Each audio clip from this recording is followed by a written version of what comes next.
Good Friday to one and all. Welcome and welcome back to yet another episode of Sometimes the Old Man is Right. As usual, I am your host, Lamont Ferguson, playing the role of the old man. This time the old man is getting ready to go out to sea. That's what this time is. I am getting all settled in and ready to ship out. Tomorrow I fly out to Miami. Then I will hop onto a Caribbean Princess. That's the name of the ship.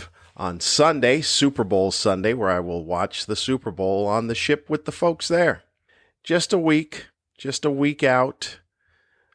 3 ports.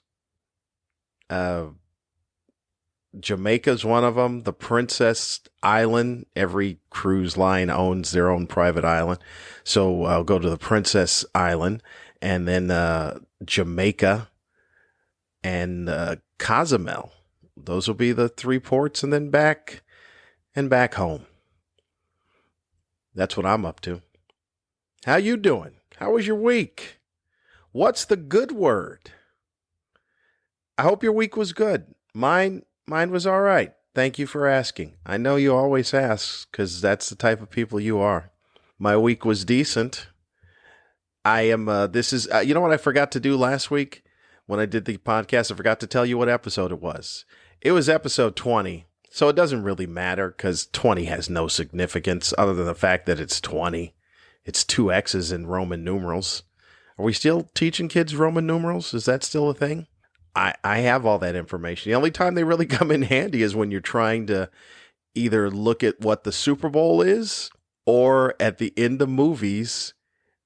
I don't know if they still do it, though, where they put the year in Roman numerals. Yet it was required learning. It was a period of learning in elementary school when I was in elementary school, I guess during a time when we used Roman numerals. But I don't think kids learn that anymore. They finally have figured out, hey, they don't need this. Why are we teaching them Roman numerals? We're not in Roman times. Although at some point they stopped teaching them time altogether. Talk about time. They stopped teaching time. And that was a long time ago. My sister, who is 12 years younger than I am, I'm pretty sure she did not learn how to tell time on an analog clock. Because I remember asking her, and she's like, yeah, I don't know anything about that. So I guess at some point they just kind of went, you're on your own. But anyway, I got sidetracked. This is episode 21. Episode 21. We are now able to drink as a podcast. We can drink anywhere in the United States as a podcast. And we're, I don't know, 1 year from graduating college? Maybe. I don't know. You could graduate technically at 21 if you went to school at 17. But it's a milestone. Episode 21. All right, so I got a lot, or maybe I don't. I got notes, but I don't. We'll see what it amounts to. Let's do a little bit of house cleaning, shall we? From the past episode, I guess that's kind of where we'll start on this episode of, I talked about Jeff Bezos just briefly in passing on the previous episode about Jeff Bezos and his yacht and how he was a supervillain, more Lex Luthor-y than he was Batman. And the folks in Rotterdam decided to fight back on him shutting down, then tearing down this bridge. Temporarily, by the way, I will give him his due. It was temporarily that they're going to tear down this bridge just so they can get the yacht out and get him on his way. But the folks there, via the thing that I don't care for, which, look, I've said this before.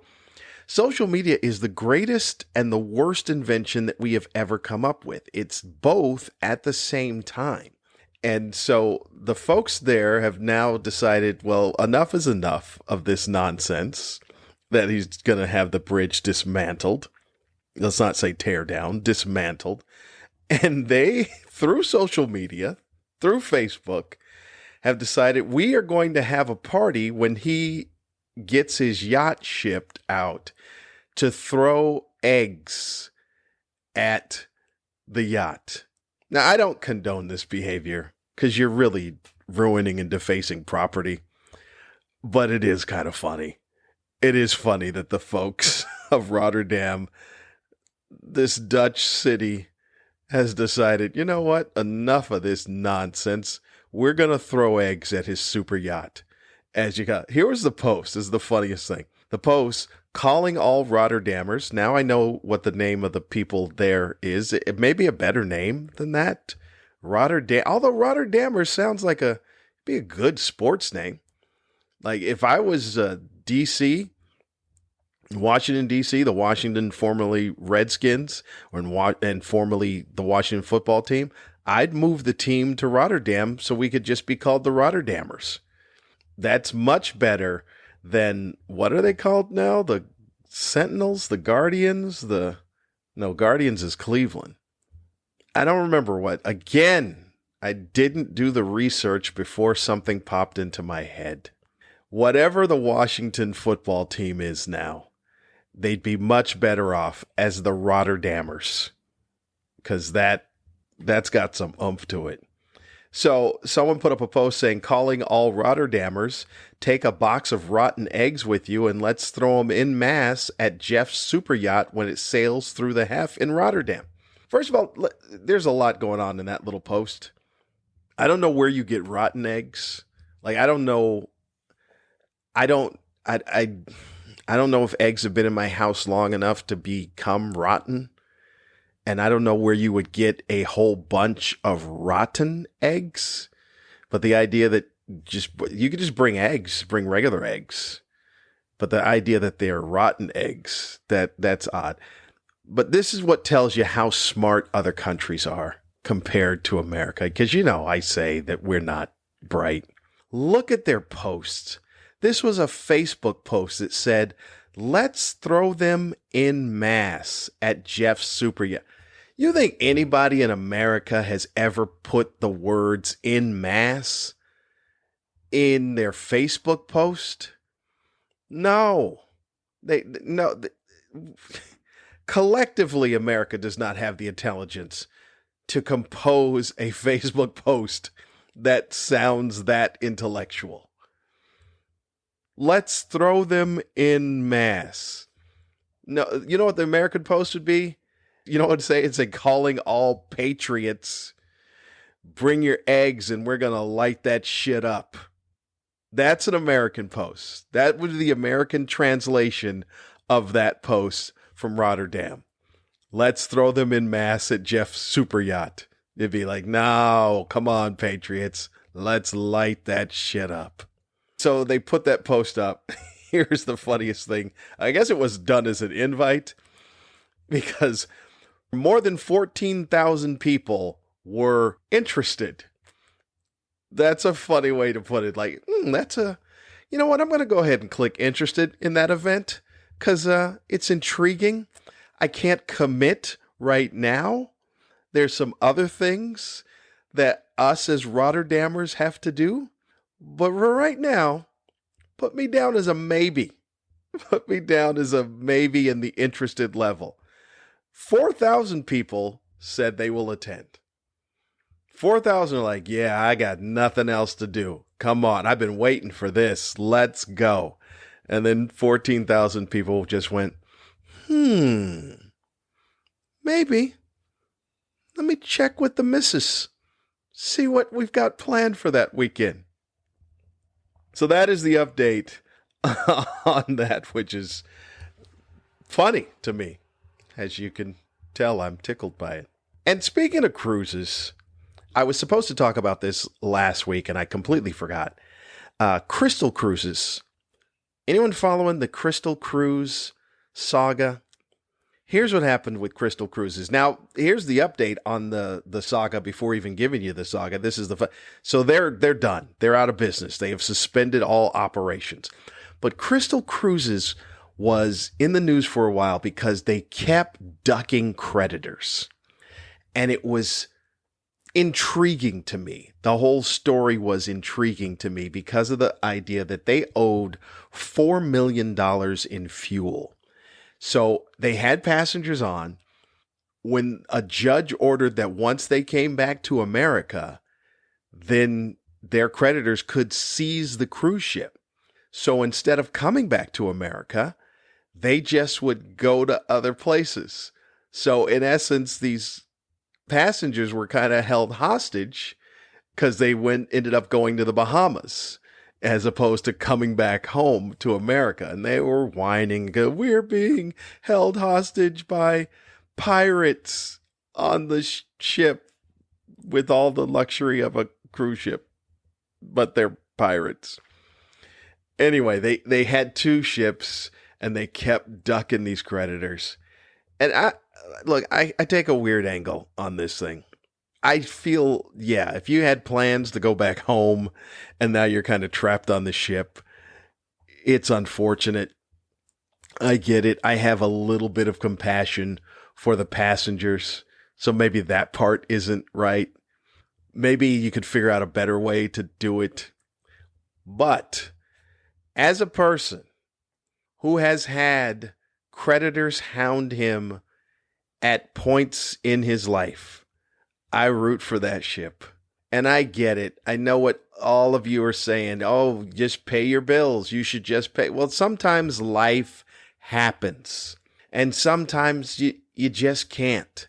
I have had some horrible times in my life where creditors were just bombarding with phone calls all the time. I remember shortly after 9/11 when the economy went in the tank and there was no work and I'm busy ducking creditors every single day.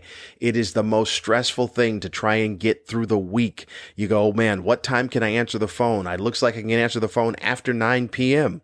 because then there's a law saying they can't call after 9 p.m. so I can relax and breathe and answer the phone after 9 p.m. while I'm trying to get everything together, get my head together to figure out what's the plan of being able to do this.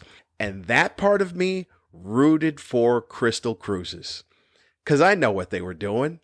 They're like, look, we are financially strapped. You ever heard of us? Anyone ever heard of Crystal Cruises? No, we don't have commercials. We're not Princess, Carnival. We don't have Shack. We don't have a Thunderstruck, which means nothing. We don't even know what that word means for Carnival. We're Crystal Cruises. We're just trying to do our damnedest to keep the train moving. And now we owe money for fuel because we don't have it. We didn't have it. We're banking on the future is what we're doing. We're trying to get enough people on the ship to be able to get the money to then pay you back is what they are doing. I get it. I understand what they're doing. I understand what they are trying. And I was rooting for them, for all people who have been in that horrible life happens cycle where creditors are constantly calling over and over and they try trickery to get you. You may slip up and answer the phone and they act like they're your friend. Because most of the time they remember the time they were very business-like. You could tell it was a business. And then they switched it like, oh, you know what we could do? We could trick them to believe that we're a friend. So they start calling you by your first name. You answer the phone, hello. Hey, Lamont, what's going on? You're like, not much. Who is this? Yeah, this is so-and-so from credit. Then you're like, oh, you son of a bitch, you tricked me. They try that. They try all the stuff. I remember as a kid, my parents didn't have a lot of money. There was times where they ended up having creditor problems and creditors call, but there were no laws back then. And they would be mean to kids. I remember answering the phone one time and I was, 7, 8 years old. And the guy yelled at me to go get my mom. And I think it made me cry. I'm not really sure, but I know I was very upset about it and then handed the phone to my mom. Now, granted, my mom made me answer the phone. That was kind of a shitty move when you make your kid answer the phone because they know that there's creditors calling. That's bad parenting. But when I did answer and said that my parents weren't there, then the guy just yelled at me and accused me of lying and stuff like that. And then, like I said, made me cry, or at least very upset. to the point where my mom then got on the phone and cursed his ass out. That's the issue with it. I know they want their money.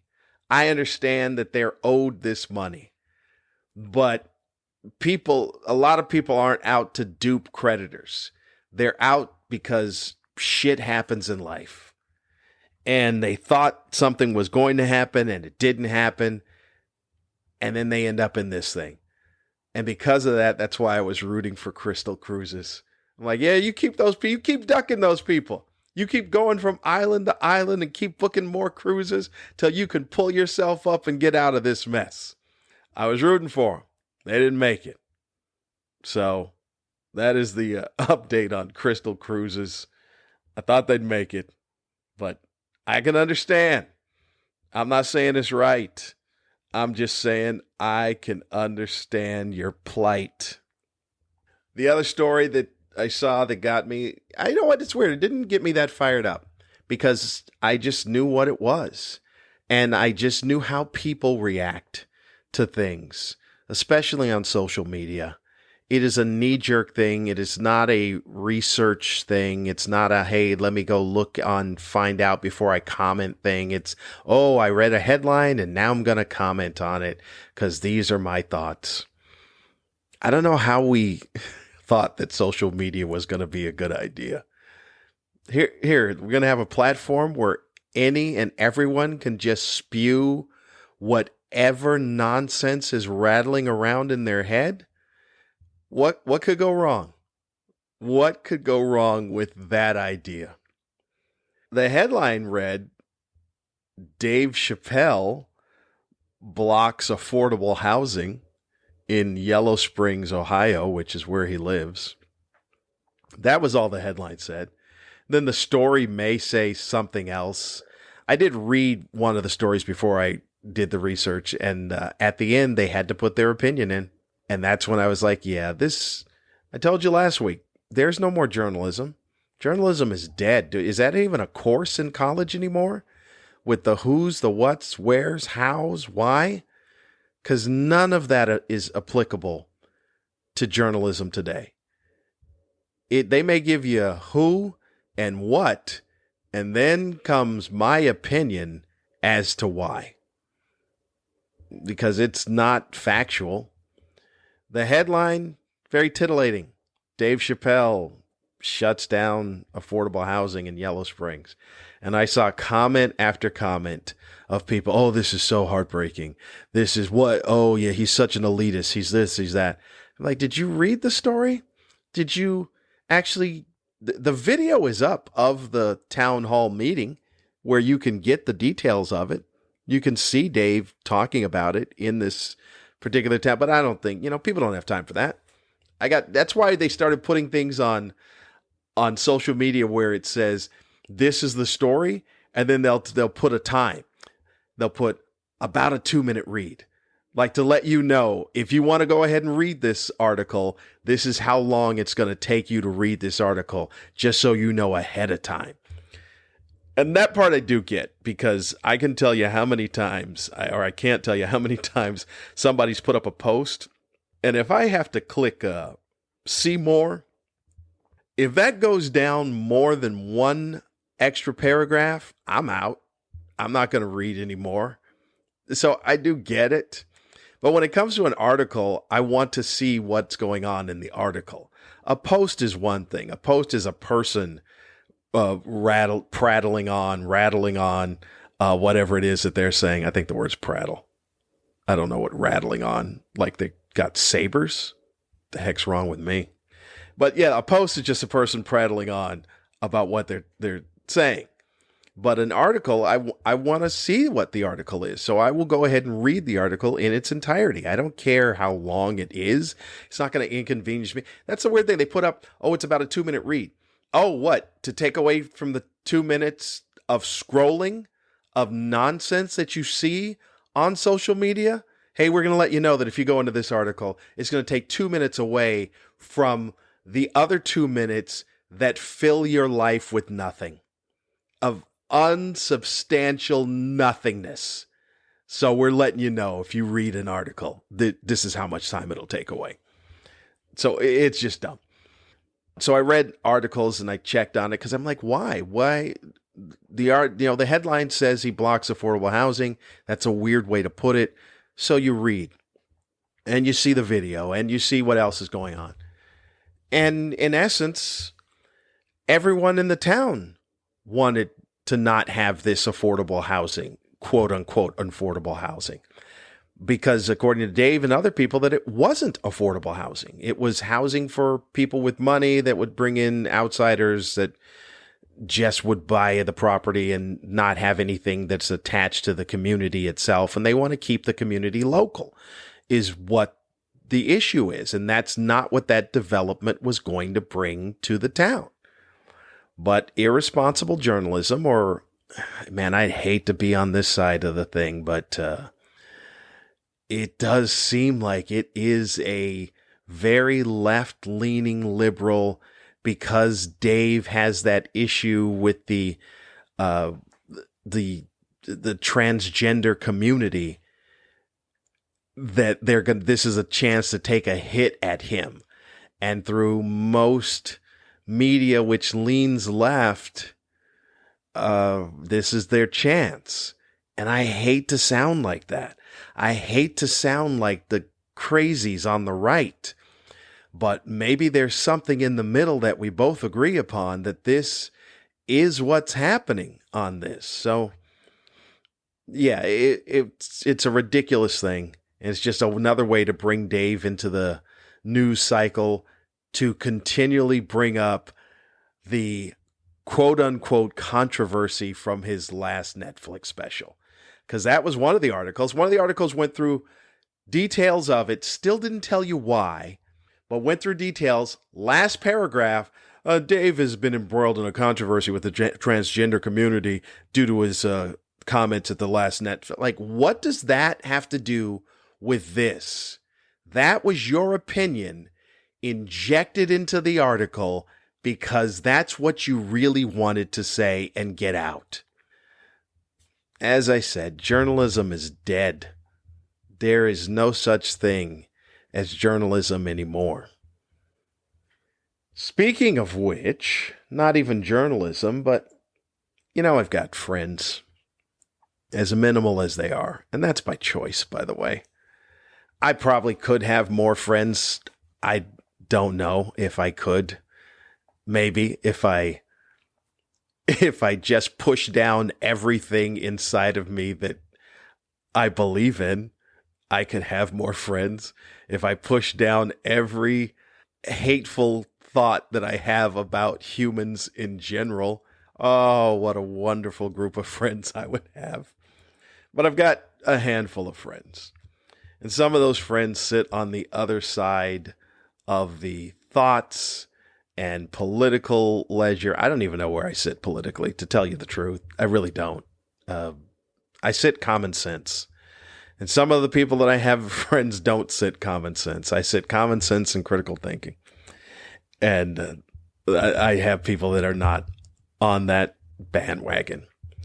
So I talked to a friend of mine the other day about stuff. Now, it's odd because he's not vaccinated.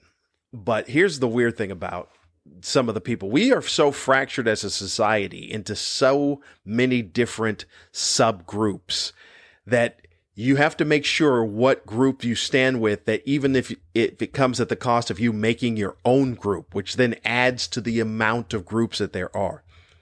So if you're not vaccinated, you have a tendency for people who look at them, they go, oh, well, you must be part of the anti-vax people. So he makes a strong point to say, I'm not anti-vax. It's like, I'm just against whatever it is. So it's really odd that people, like I said, they make a stand that, well, I'm not with those people. I'm with these people. Now you got to figure out what these people are, because we're not those people. Now, a lot of us, we have that in common, but we don't think like them, but we still have the same outcome. So that was a weird thing. So he's not vaccinated. He's, I guess, against this particular vaccine and believes that there's no reason that he should be putting it into his body. what he says, I don't know what I'm putting into my body for something that I don't believe that is a risk for me. Now, keep in mind, this dude is overweight. He's got high blood pressure. He's got all the things that are the things they warn you against about COVID. But he hasn't gotten COVID. So who's to argue with this? There's a lot of people I know who have decided, I am not getting this vaccine. I don't want this in my body. And guess what? They don't have COVID and have never gotten COVID. So I don't know how to argue with that.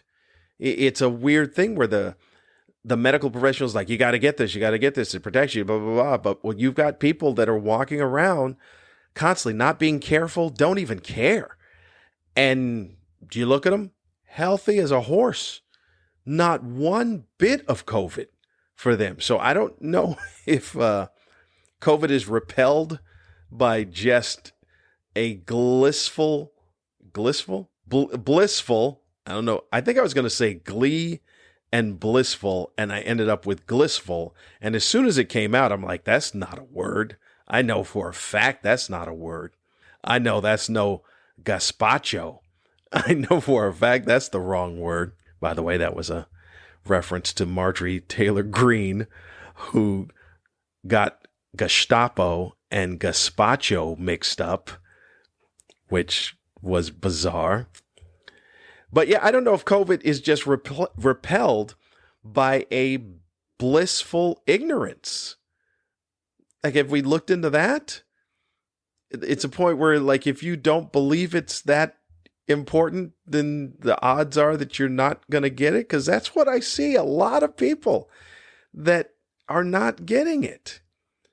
And that's their attitude, is that, well, I'm healthy, I'm fine. And you know what? They're healthy and they're fine.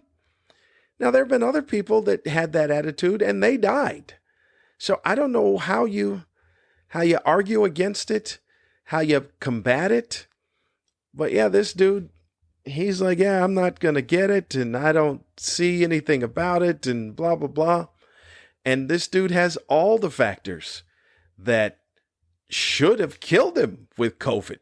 But COVID looks at him and goes, nah, I'm good. I don't want any part of that, dude. I'm all right.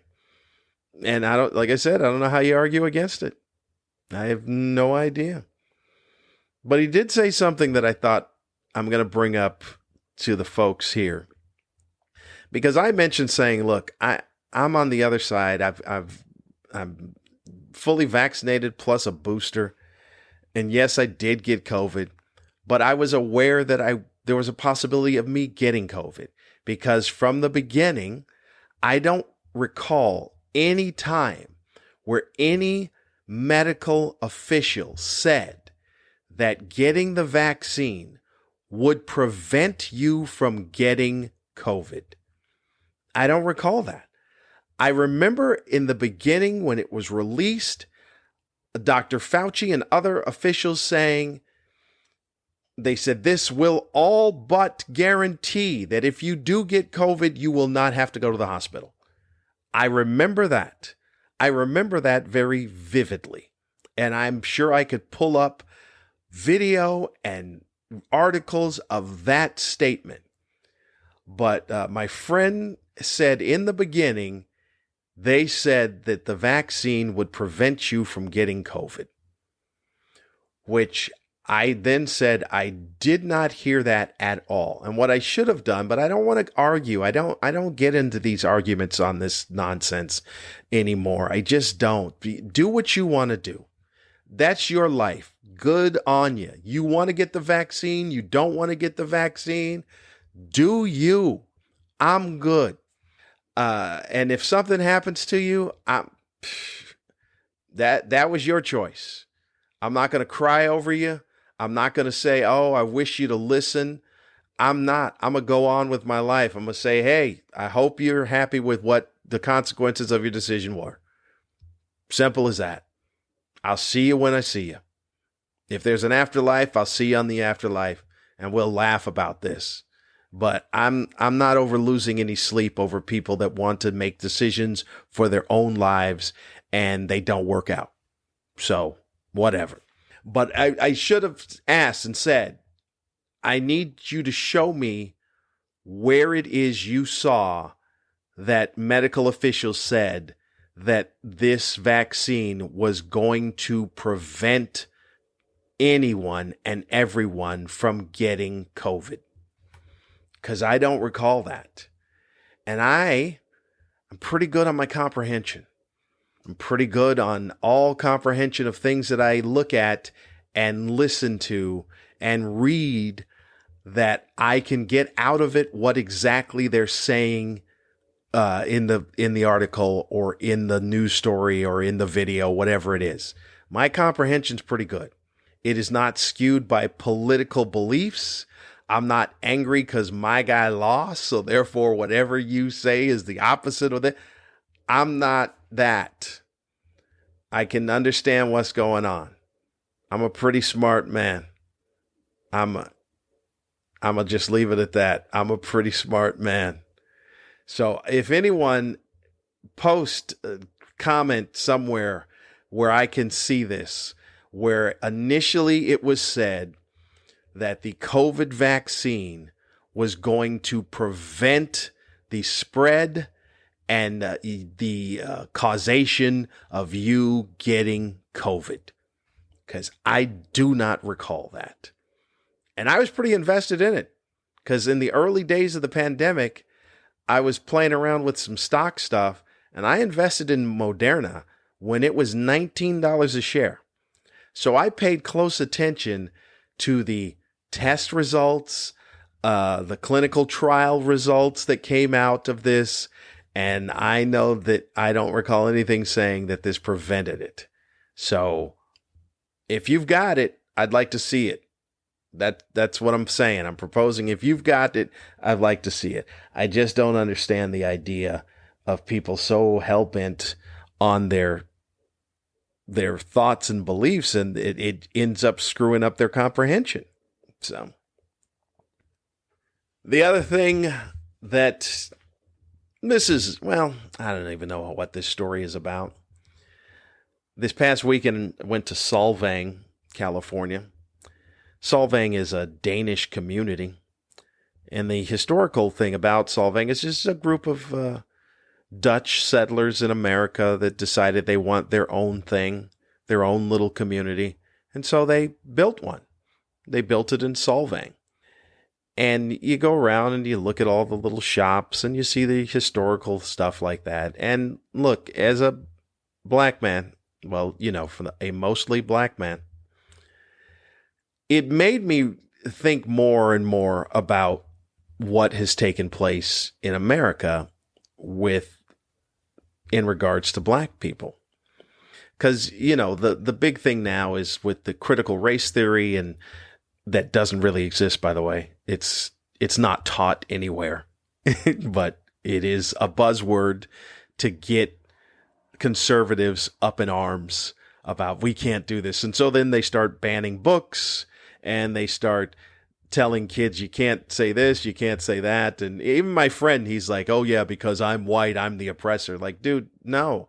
And if that's what the problem is that because somebody mentions something about white folks and what white folks are, and then that you go, oh, well, I'm white, so you must be saying this about me, that's on you. There's something wrong in your head. Because if you know that's not you, then why are you worried about it?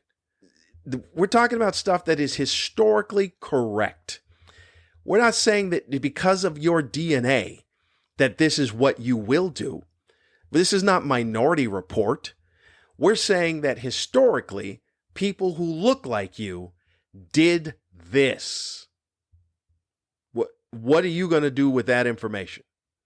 Because now you've translated into, oh, people who look like that, who look like me, then I'm going to do that. Well, if you're worried about doing that, that tells me that you want to do that. If you're really concerned that, oh, well, this is what they're saying. No, they're not. Because if you know in your heart of hearts, in your soul, that you're a good person, what do you care what happened or what people are telling about the history of the country? You could just go, yeah, that happened. And I'm doing my best, whatever my part is, to make sure it doesn't happen again and to make it better. That's all you have to do. That's it. But this idea where it's like, oh, we're being attacked. My friend with the I'm the oppressor because I'm white. Okay, dude, I don't know if anybody said that. Pretty sure no one said that, but that's how you took it because that's how shitty your processing works inside your head. Maybe you need to get that fixed. But there are people that are all into this. Oh, we can't, they're not going to teach slavery. They're not going to teach this. They're not going to teach that. I don't know how much of that is true. But the idea that it's out there, and I'm sure some people will buy into it. When I see these communities like this Solvang and these other things, because you can find those types of communities all throughout America. You can find different communities where people said, we want our own thing. And boom, look what we got. But you won't find that for a black community.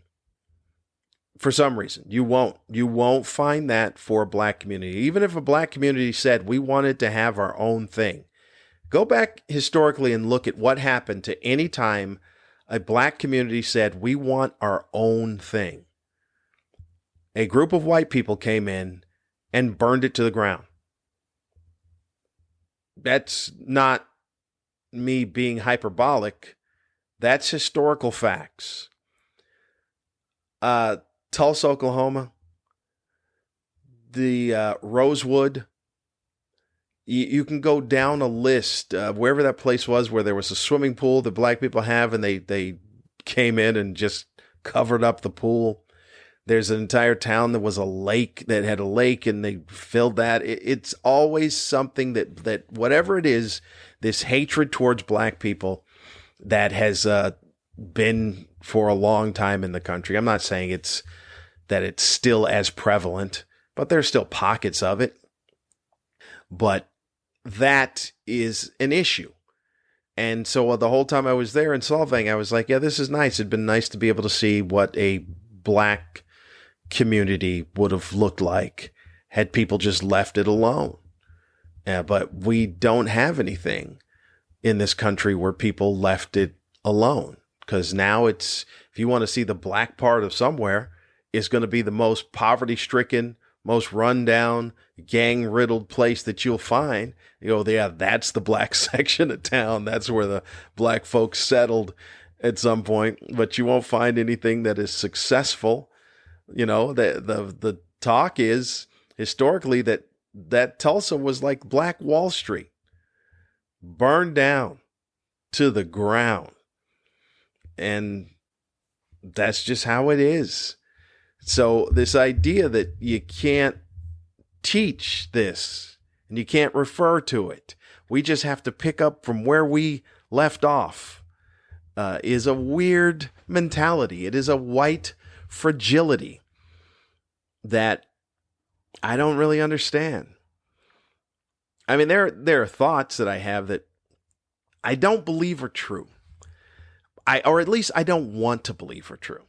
Because if you ask a lot of black people as to what this whole white fragility problem is about, and why they don't want this taught, and why they don't want this spoken about, and why this and that, and a lot of them will tell you, is because they're afraid if they get to be in the minority, if white folks get to be in the minority, then whomever is in the majority, who was previously a minority, they will then treat white folks the way white folks treated them. And in my heart of hearts, I don't want to believe that to be the truth, but it is hard to debate it. It is hard to believe it is not the truth by how much scratching and kicking and clawing there is to what the quote unquote good old days were by a large contingency of white folks. It is a big, huge battle that we must fight, that we have to stay on top, as opposed to just being a part of the mix. And when you put it that way, it's hard to debate that. It's hard to battle that. The idea that, yeah, maybe they are trying to fight so that they don't end up being treated as shitty as their ancestors treated our ancestors. But here's the thing about it. Nobody's in this for revenge. I will tell you, and I don't speak for all minorities. Matter of fact, I only speak for 81.7% of sub-Saharan black ancestral people. No one is in this for revenge. No one is in this for a Liam Neeson type of movie where we are trying to get vengeance. Anyone is trying to do is just fit in. They want equality. They want a fair shot at whatever the American dream is. That's all any minority wants. And it seems to me like a lot of the majority are saying, nah, we still need to be on top. We still need to be the ones who make the decision as to who gets to be successful and who doesn't. And that's obviously not fair. I forgot what the quote was, but the gist of the quote was that equality feels like you're losing something if you had an unfair advantage. So it seems like a lot of folks didn't understand the fact that they did understand the fact they do have an advantage, but now you want to make it equal, and then they feel like they've lost something because now they're on equal footing. And you're not. You haven't lost anything. And I don't understand how that feeling would be that you lost something when, if you have 2 pieces of bread and the person next to you has none, and you give them one, and now you both have one, how is it you feel like, oh, this sucks because I had 2? Yeah, well, they had none. And I know that sounds very communist type or socialist type of way to live, but come on, we're all here. We're all here together, for crying out loud. I don't understand why we can't move together, why we can't, figure whatever this nonsense is about. But like I said, it is hard to fight that idea that they feel like, hey, we gotta make sure that they don't turn on us the way we screwed them over. So instead they just go, well, that's all in the past, and we're moving on from now. Because my friend tried to spew this nonsense to me, and I said to him, oh, so you're telling me that the day after slavery, that once it ended, because I like when people use that, oh, well, slavery was so long ago. Okay, so the day after slavery ended, everybody just looked and said, hey, no hard feelings. That was just strictly business. Sorry about that. Really? That's how it worked? So no more N-word? They didn't call that person boy? They didn't think on the day after slaves were freed, the day after, that they went, oh, all right, well, you can work with me. You can come over here. You can live there. You think that's what happened? Because it didn't.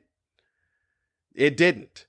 There were still Jim Crow laws that took place up until the 70s or late 60s, for crying out loud.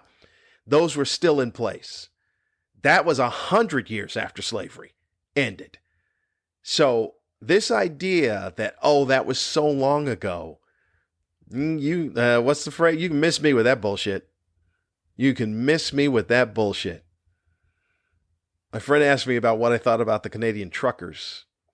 And I said, I don't really know a lot about it.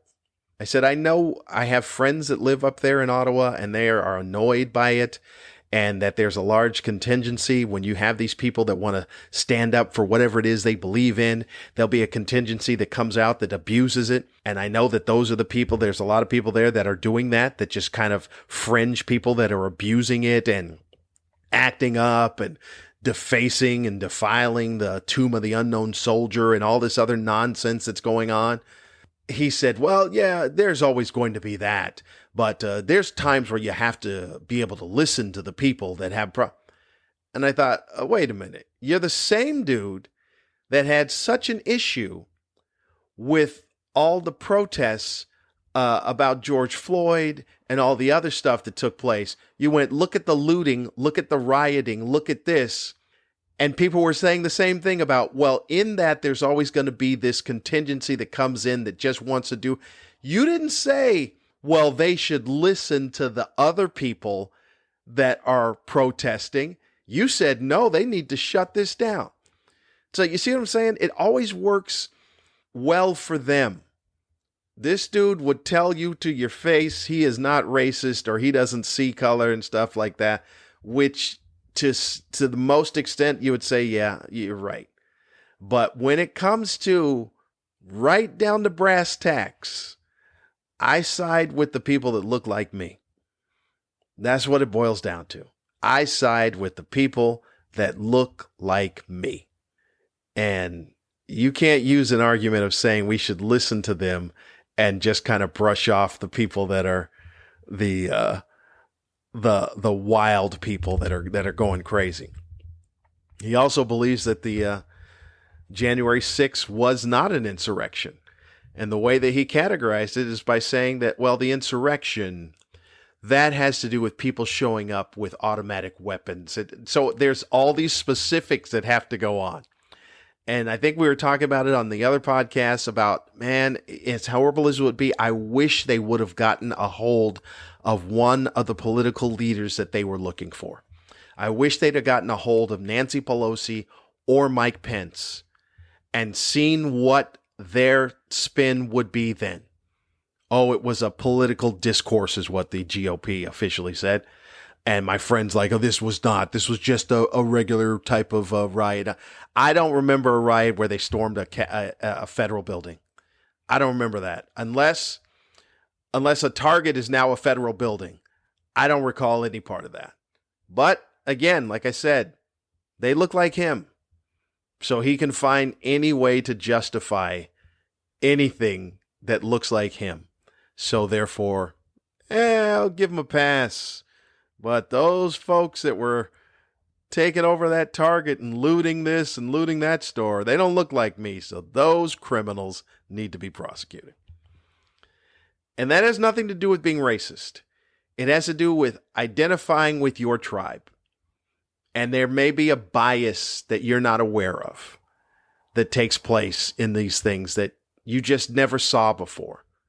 But you should take a look at it. Take a look at whether or not when you see somebody, what do you see? I know this is a minority when some heinous crime, and I can tell this for every minority, when some heinous crime is being committed, and it's been reported as being committed, and we haven't seen the suspect yet, every minority group is hoping and praying that it is not them. When I see, oh my goodness, this person did this and they did that, and they broke into this and they shot up all these people and stuff. We sit there as black community. We go, please don't let this person be black. Please don't let this person be black. Please do not let this person be black. That's what we do. Asian people do the same thing. Please don't let this person be Andrew Cunanan. Is that the Cunanan? I think that's his name. Or Cunanan. The guy that killed the fashion guy and went on the run. Asian people were like, oh no, he's Asian. Or at least he's half Asian, he's half Filipino. Oh, why? Christopher Dorner, guy that went on the former cop and went shooting and hunting cops. We're like, oh, good Lord, why does this dude have to be black? Why? The DC sniper, why did you have to be black? That's what we do. That's how we see things. Because we know how it works. White guy, he's got issues. He's got problems. He's got to look at his upbringing. Look what happened to him. Minorities, you're just inherently bad. That's the way that the majority of white folks see us. If we commit a crime, there was no reason for us to have committed a crime. We're just inherently bad. If white folks commit a crime, there's always a reason. It's tribe mentality is how it works. How do we get out of it? I have no idea. I thought maybe an alien invasion would help, but look what happened with COVID. That, in essence, was an alien invasion. People then went to their tribes. They found new tribes to break into. Anyway, I don't even know what that rant was about, but it's over now. How about that? It's done now. What do we got next on the list? This may be the last thing on there. I always actually would like to end with with Olivia news. So I'm going to, and there's not really much Olivia news, but that's just upbeat. It's Olivia. She's a crazy kid. I'm going to go sports on this next to last segment. That's what I'm going to do. As you know, I am a Laker fan. I'm a huge Lakers fan, and this has been one of the most frustrating seasons I have ever been a witness to in my 56 years on this planet.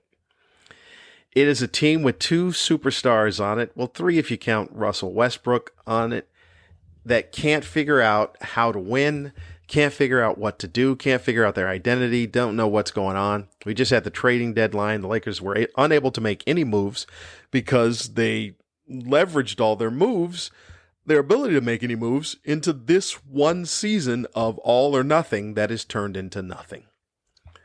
And I scream at the television all the time as I do my living room coaching and color commentating.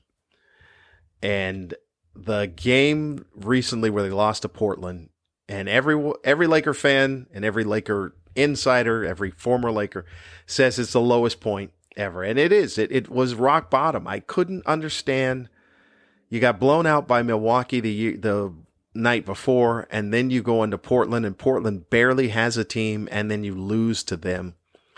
And I don't know what the fix is, but I just know this is a very, very frustrating season. And I know a lot of the blame gets put on Russell Westbrook. I put the blame on Rob Pelinka. I put the blame on LeBron and AD, who decided to bring in Russell Westbrook. A few years ago, I wanted Russell Westbrook on the team when he was a free agent initially, because I thought, okay, that would be good. But there was no LeBron there at that point in time. And Russ has come on, and I don't know. It feels like the Monstars have taken his talent, is what it is. Because when you watch that dude play, and I know we were all enamored with the triple doubles and all the other stuff that Russ was amassing in OKC. Oh my goodness, he's averaged a triple double. He's averaged it for a season. No one's done it since Oscar Robertson. Well, he has horrible basketball IQ. And he's a superstar on a team that's going nowhere. And I don't mean this team, I mean in his past. He's been a superstar on a team that was absolutely going nowhere. And people just seem to get enamored by the stats that, oh my goodness, look at, he's got a triple-double. Yeah, well, his team is barely above 500. Oh, his team just got eliminated in the first round or second round of the playoffs. It's not like his team was in contention for a title every single year. They went to the finals once in OKC when they were the young Thunder. Young Kevin Russell, young Kevin Durant, or young Russell Westbrook, young Kevin Durant, and a young James Harden. And they got swept. Didn't they get swept? I think, or maybe they won one game. And that was it. And that was the closest he's ever been to a title since then. If you look at what Russell Westbrook does, everyone always says, man, the dude plays hard. Okay, but he can't shoot. And he makes horrible basketball decisions. He jumps to pass. He shoots weird angled shots off a backboard glass that hit nothing but the backboard. And now he's a horrible free throw shooter. So tell me what exactly it is that he does that makes him a top 75 greatest player, other than the fact that he plays hard. If plays hard is the criteria, then that tells me that the majority of players are not playing hard, because everyone should be playing hard. It's the pros. But if he's the only one who is playing hard and that's good enough to make him top 75, it makes me look differently at pro basketball players. So it's going to be a longer season than it should have been. The Lakers are 4 games under 500. And it doesn't look like it's going to get any better. I said this on a different podcast when I kind of did a thing that wasn't a thing with a sports thing, where I said that Frank Vogel is not the right coach for this team. Frank Vogel's an all right coach. I'm not going to say he's a great coach, even though he won a title. He won a title with LeBron and AD in the bubble. But I've not seen anything else about Frank Vogel that says, man, this is a great coach. He's an okay coach, and he's not the right coach for this team. So that's my Laker lament. The other thing, as far as sports goes, is that Major League Baseball has decided to adapt the DH in both leagues. This is a sad day for me. As a big, huge sports fan and a big baseball fan, it's a sad day. 12-year-old me died inside when I read that story. That Major League Baseball or the National League will no longer have pitchers hit, and now it will be a DH in both leagues. So now they've just made it the same. Look, the whole novelty of baseball, I always thought, was that the two leagues were different. National League, American League. Now, even when I first started watching as a kid, it was so different that the American League umpires wore their chest protectors on the outside of their uniform. And the National League umpires wore them on the inside, which at times people would speculate that this changed the strike zone. It made the strike zone a little higher in the National League because the chest protector was out on top, and it made it a smaller, tighter strike zone in the National League because their chest protectors were inside. Then it went to uniformity. They both wore the chest protectors on the inside or out. I don't know, whatever it is, inside, outside, whatever it is. They're both the same now. And then there was interleague play. And I was kind of against that because I'm like, no, the whole idea of the World Series is that the only time these two teams meet is in the World Series. But interleague play was a little exciting. You got to see teams you wouldn't normally see. Okay, I'll buy into that. That's fine. So I was on that. But this DH thing was the last thing. It was the last thing to go. And you knew it was going to go because there was so much talk about it. And then it is. So what it will do is it'll prolong some players' careers. So some players who would have been out because they didn't have a position or they couldn't play the position anymore will now get a couple of extra years and a couple of extra paychecks for those years because they can now play in either league. But it will take away the novelty. Man, I loved seeing a pitcher hit a home run or seeing a pitcher that could hit. Rick Rhoden, Pittsburgh Pirates, Dodgers. Nobody wanted to face that dude. That dude was a pitcher that could hit. Fernando was a pitcher that could hit. Rick Sutcliffe was a pitcher that could hit. Jim Cott was a pitcher that could hit. Of course, Babe Ruth, the original pitcher that could hit. And now we got Shohei. But it's a sad day. I don't like to see it. I'll still watch baseball. But I still will long for the day when managers had to make decisions. Because I also don't know what makes a decision now.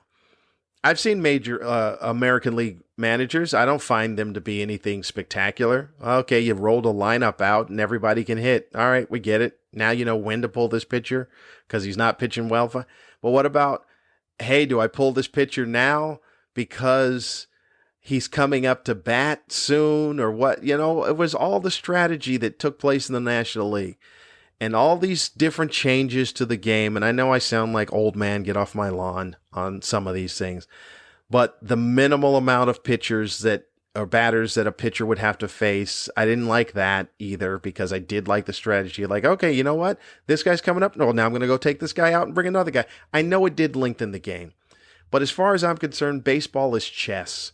And not everyone is a chess fan. The idea that we had to make it faster and quicker because people's attention spans I don't care about them. I don't care about the people whose attention spans aren't great. Let those dummies go watch whatever. Go watch Jackass. Go watch whatever it is that makes it so exciting for you. I know. Old man, get off my lawn. I know.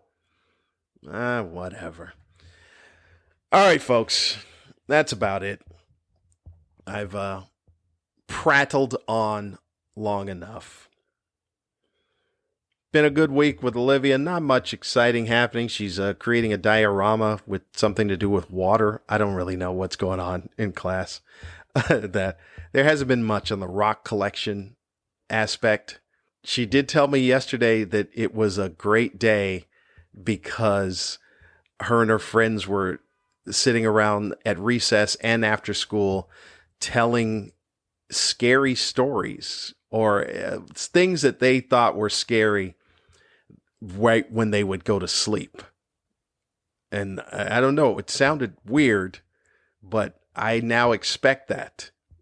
Now, weird from Olivia and her friends and what goes on is been normalized, so I'm not weirded out by it. I go, oh, okay, that's another story. All right, good thing. So that's what's happening. I'm out tomorrow. I will probably do a podcast, but it probably won't be posted. I don't know why. What's going on with my words? I'm missing. Look at that. Oh, my goodness. I think I've spoken too long, and I don't think I had any water. So I apologize. There was a lot of weird missteps in pronunciation today. But I will probably not post a podcast until Sunday when I have the internet on my way back home. So that'll be that. All things Lamont Ferguson can be found at lamontferguson.com. Check out the website. There's stuff up there. How's that for a plug? Check it out. There's stuff. I won't be able to do, I don't know if, Lewis and I will not probably be able to do a good green room podcast this next coming week because we're both out on ships. So there'll probably be a best of on that. But that's it. That's all you got. I hope you have a great week. I appreciate all the support. If you have any information about that, where they initially said that the vaccine was going to be a cure-all for COVID, please drop a note either on the website or at the email address of oldmanisright@gmail.com, because I'd be very curious as to see what it is. I really would like to see it. I talked about a lot. Look at this. We're over an hour again. Talked about a lot. I'm not sure what it was I said. I'm not sure if it was impactful, humorous, productive. I have no idea. I just talked until I ran out of words.